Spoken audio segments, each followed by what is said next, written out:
So that will be Saturday, June 8th, same time, 7 p.m. Our headliner tonight is Sharon Arsagos. She has been coming to the open mics, I think, since the first or second one. She has strong local connections. I believe it's your dad, who is the owner of Grumpy's Sandwich Shop on Midgeon Avenue there. And she had some neat stories to share about that as well. She's been a very faithful performer here, and she has recently published a new book as well. She has a small program, postcard in the back, so if you'd like to follow along on the program, you can. And I'm very excited to welcome Sharon Arsagos. Sharon, come on up.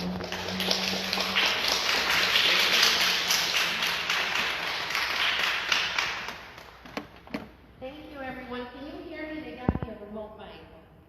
Can you hear me all right? Okay. So I first want to thank you all for being here. I know some of you came a great distance, and it's a Sunday, so it's a different night than usual, and I really appreciate you being here. My name is Sharon Arsagos. I'm Torrington, almost Torrington born. I was born, Torrington raised. I currently live and work in Bristol. I've been out for eight weeks out of work due to some health issues, and I mentioned last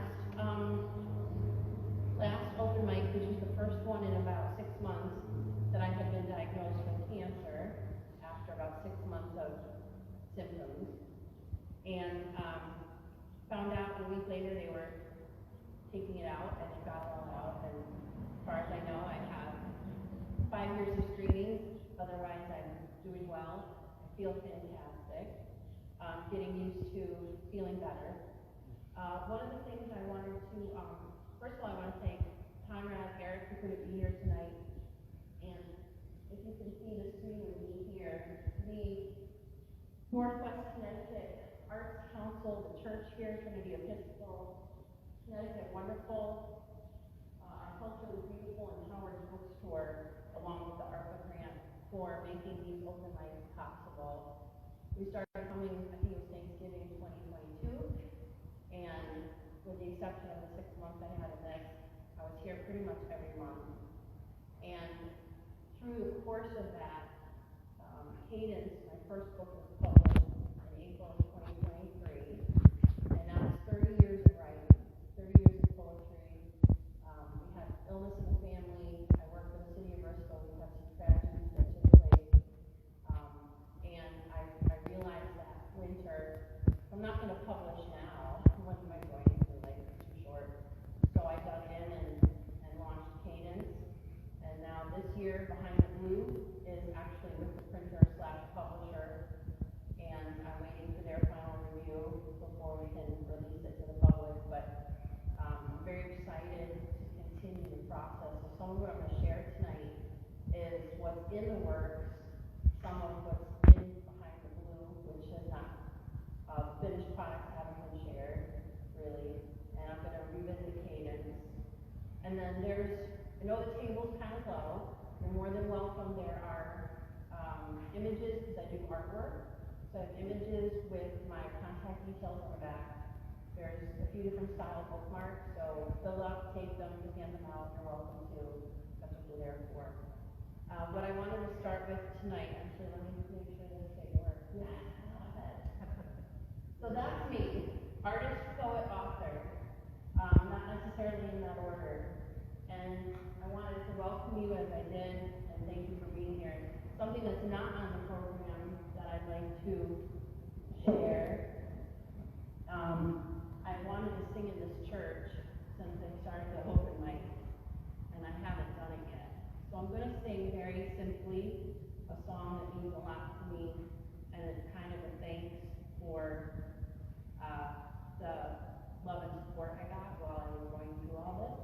A very quick turnaround from diagnosis to surgery, like a week literally.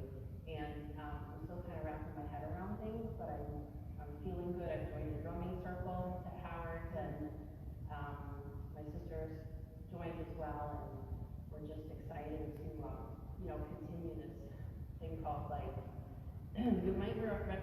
this is designed on Sparrow. I'm going to sing it very simply. I could belt it, I chose not to. So I want to keep my voice.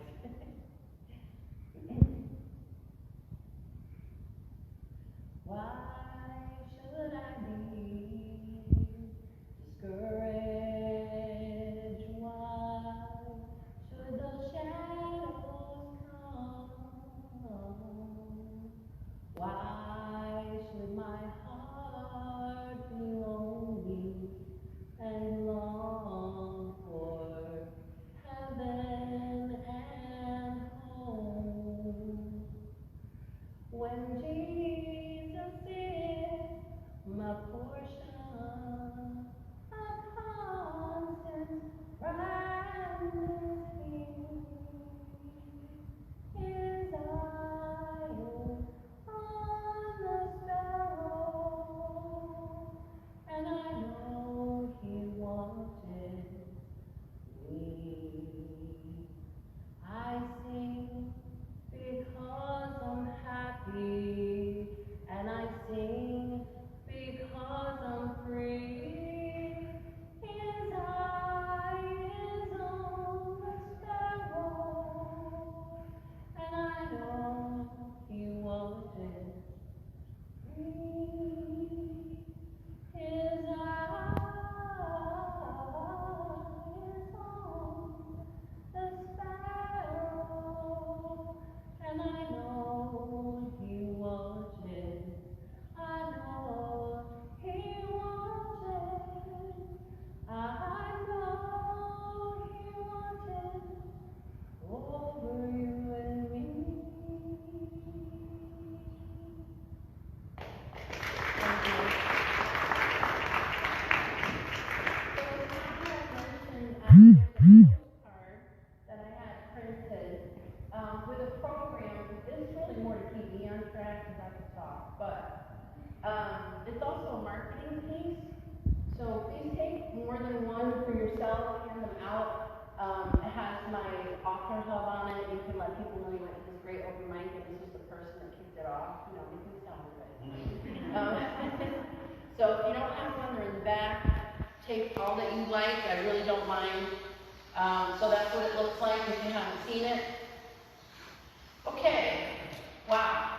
I forgot where we're starting with this. All right, hang on. So the art of the breakup is in progress. I mean, the breakup is done. That's 3 years over. But the art from it is in progress. So during COVID, I started sketching. Facebook had us all even more captive than usual. But there was a sketchbook project. In fact, I have 2 of the 4 books that survived the fire from the museum. This was the first one that you can see. So they're up here if you want to look at them later. It includes pictures I've drawn, things I drew in poetry that you may even recognize as being in other pieces in other books and things I've read. And I was sketching, and then the breakup started unexpectedly, and it was really heart-wrenching. And I decided that I would draw and write and kind of work my way through things.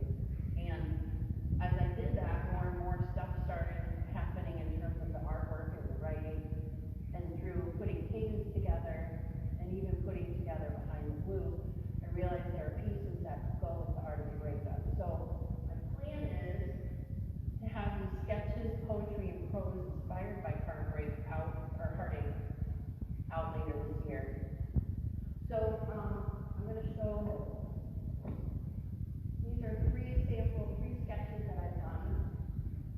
I'm not great with faces, but I'm actually pretty cool about that one. So just an example, you know, I have things like a wedding ring, and around it are words that are associated both pluses and minuses for me with the marriage and the breakup. Things like family, comfort, love, and then of course sadness, hate, hurt.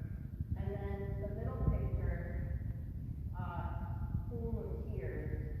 How did I know you and not know you? How do I reconcile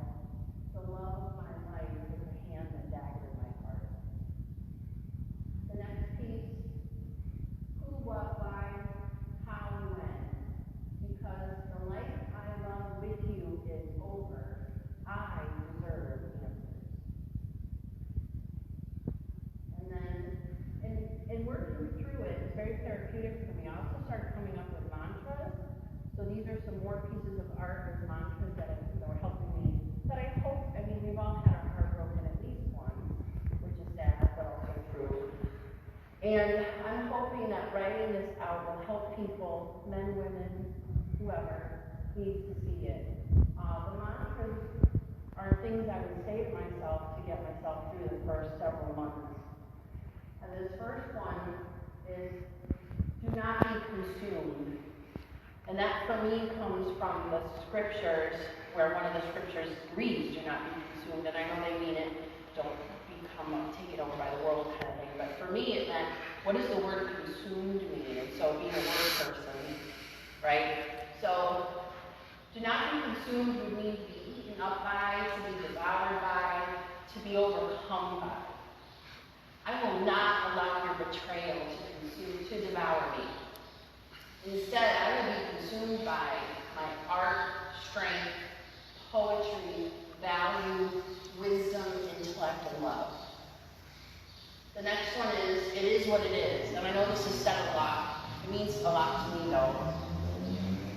Accepting what is frees me from the should-bes and the could-bes that lead me down that spiraling rabbit hole. Accepting what is removes its sting and allows me to move on. So in the Art of the Breakup, there's going to be these images and words, but also more images I'm drawing, more poems I've come across that I'm inspired to draw with. So that's just a little preview of something that's coming, but I wanted to share that tonight. So behind the blue, all right, 1 second. So behind the blue came out because Cadence there were too many pieces that didn't fit with Cadence. And I wanted to do something where it was a little bit different. So Cadence, if you've read it, so I know some of you have, it's nature infused, right? So you have looking out at the natural world and taking it in and reflecting on it for a life. Behind the blue has a few different meanings. Behind my blue eyes, what's going on in my head. Behind the blue, meaning like the blue moon, the darkness of life. So behind the blue is a journey from darkness and out of the shadows towards the light that gets us out of the dark. So when you're reading Behind the Blue, it's in 4 sections. It's Nightshade, which is the darkest section, like the real like midnight section. Moonbeams, Bella Luna, which is beautiful moon in Italian, and Stardust, which are like the nuggets from the nugget section of Cadence. It's a little sprinkling of little 1-2-liners to kind of lighten and enhance maybe a thought. So I'm going to read a few pieces. This is like the premiere of what's coming when they release my book. So this is the first poem in the book, and it's from the Nightshade section. And this is really kind of what kicked off everything. In the night, there are shadows of shadows. They grow deeper, darker than a day's beginning or its end. It's in the night when our fears, our worries settle, ferment, become more concentrated into their darkest, purest, most acidic and toxic forms. Their cheerless nature remains thoroughly unmoved, even when in the presence of